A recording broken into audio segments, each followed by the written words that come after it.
history of the continent, perhaps the history of the world, has dictated that people focus on differentness and separateness more than on the common features we share as human beings.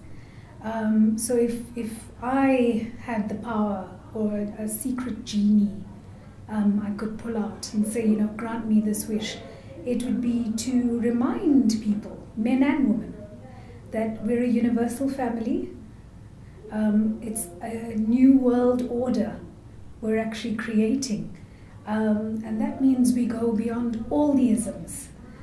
So diversity is actually not really about, are you a man, are you a woman, are you old, are you young, what is your race, what is your ethnicity, what language do you speak, are you educated or not, but the size of your mind. And in that sense, I've got 2 girls. If I could, I would just get them to do lots and lots of travel.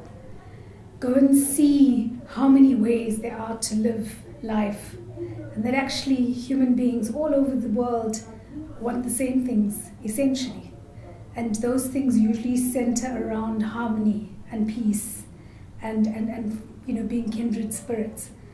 So in my 45 years, I've had the pleasure, more often than not, of meeting kindred spirits, like at a function like today.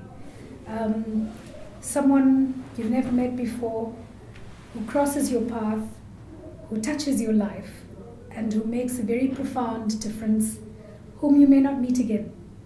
So for anyone who listens to a message on finding yourself, which is, I think, something we battle with until we die, start the process by looking inside, accept your flaws, hopefully you'll be loved for your flaws, and similarly extend that courtesy to others. The issue of differentness, we need to make more room for. In most organizations, I think it's globally, we recruit for differentness and for diversity, and we spend a hell of a lot of time trying to panel beat people then, through our training initiatives, into being the same, which is just illogical and doesn't make business sense.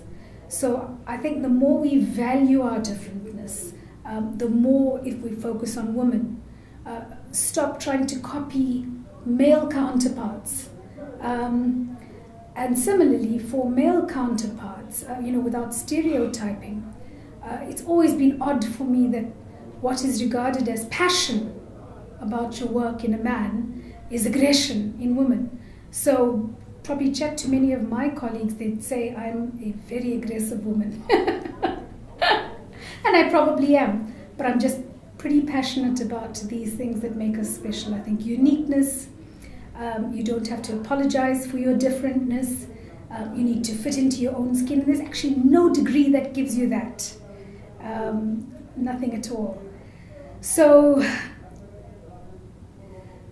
I think that they're choices. There were colleagues of mine who were debating this issue of the Mayan calendar, and is the world going to end in 2012?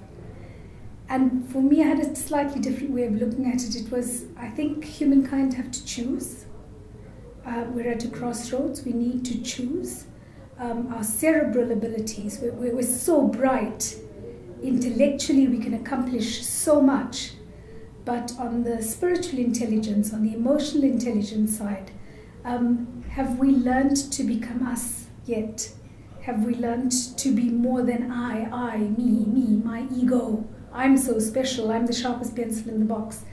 I think once we transcend that is the choice. I think that determines whether it's the so-called end or not. So I'm a believer.